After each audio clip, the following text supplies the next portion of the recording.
Hey everybody, it's Brooklyn's here. I hope you're all doing well and staying safe. I am back again. If you are here from my previous video about narcissism, then here we are. Hello, hello, hello. This video is going to basically be about how to spot a narcissist, the calculated way they get into your head and make their moves. With the narcissists, they like to, with their target, they basically like someone who's open, someone who's carefree, someone who's what you call it, you can say naive, because dealing with my experiences with narcissism when it was family and the relationship that I was in, it was when I was very naive. Okay, I didn't even know what narcissism was, what a narcissist was, and the patterns, and how to basically break the cycle. So you have two different encounters with narcissism. You have it relationships and you have it with family. Family, you can deal with narcissistic parents, a mother or father, either both or one or the other, grandparents, aunts, uncles, cousins, whoever you were, in close vicinity to growing up could have had narcissistic traits and tendencies and could have been abusive in many different ways. And I feel like also when people grow up in situations like that, in environments like that, they tend not to know the signs of it in relationships, and they tend to accept certain things that shouldn't be accepted. And okay, that goes to part one. So the first thing narcissists like to do, they like to get you to open up to them. So they like to have, regular conversation about your past, what you've been through, your upbringing, and they basically tally all of that information down. And what they do with that information, they keep it in the back of their mind and use it for later. And I'm going to tell you why.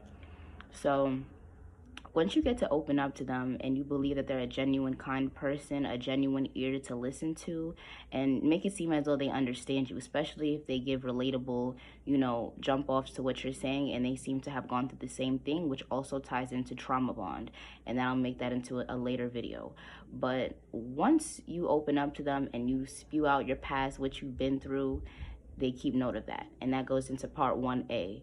So what they look for in that conversation is betrayal, trust issues, any insecurities, if you've been cheated on, if you've been betrayed, if anyone has done anything bad to you, where you're the victim basically, which is what you are.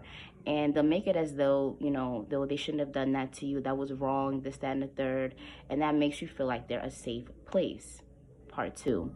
So we have the love bombing, and what they did with that information is they're going to mask themselves, and they're going to become very performative, and they're going to do everything that you have never been through in a positive way. So if you've been cheated on, they're going to act as though they're the most loyal person ever, leave their phone open, let you have their passwords, let you hold their phone, be in their phone, post you, make it known that you guys are together, and that's going to give you an idea that things are solid, the foundation is clear. That's love bombing. And it also consists of whining and dining, calling, texting, just always making it seem as though you're a priority and you come first. And they may say that out of mouth. Cool. Now you're believing that they're a safe place, things are solidified, and things are all cool.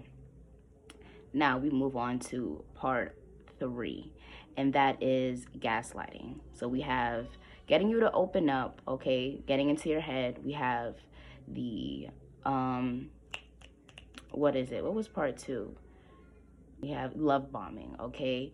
And it's basically to make you feel safe, make them feel like, make you feel like you're number one, boom, boom, boom. Now we go to part 3, and that's gaslighting. And that's basically taking everything that you've opened up to about them, open up about them, everything you've said to them and opened up to about your past and things that you've been through, they're going to use that against you.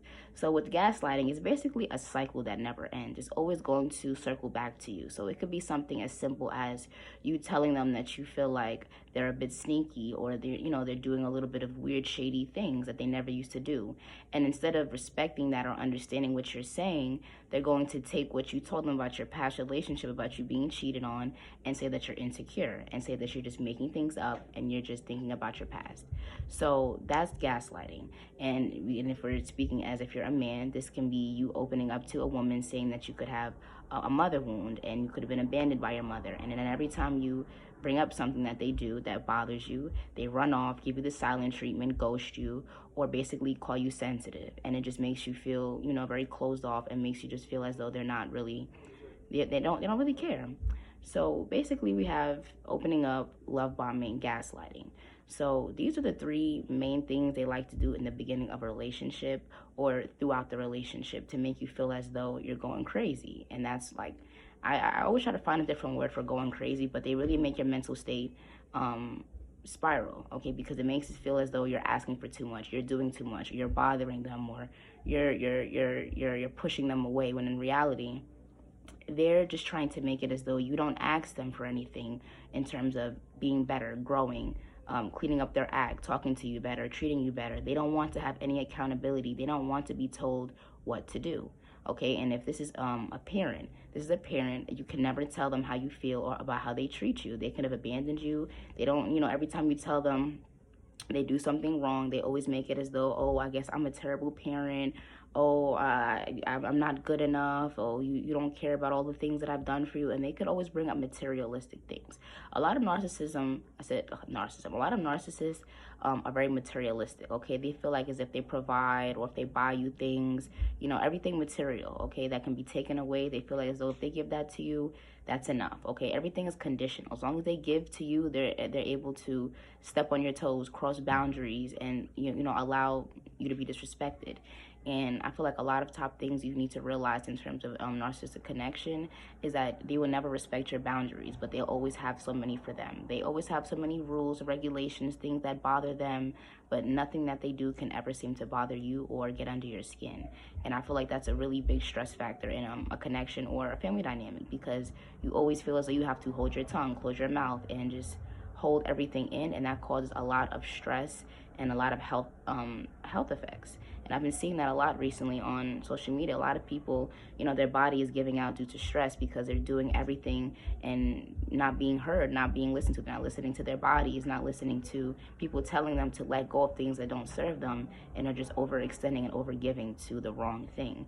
So if you feel like you're in a narcissistic connection, whether it's family or, intimate connection, these are some of the early signs, okay? It's all in the mental, okay? They just want to get you to open up, tell everything about yourself so they can throw it back in your face down the line, okay? And tune into my next video for the next couple of parts, okay? Stay safe. I love you guys, and subscribe, like, and share.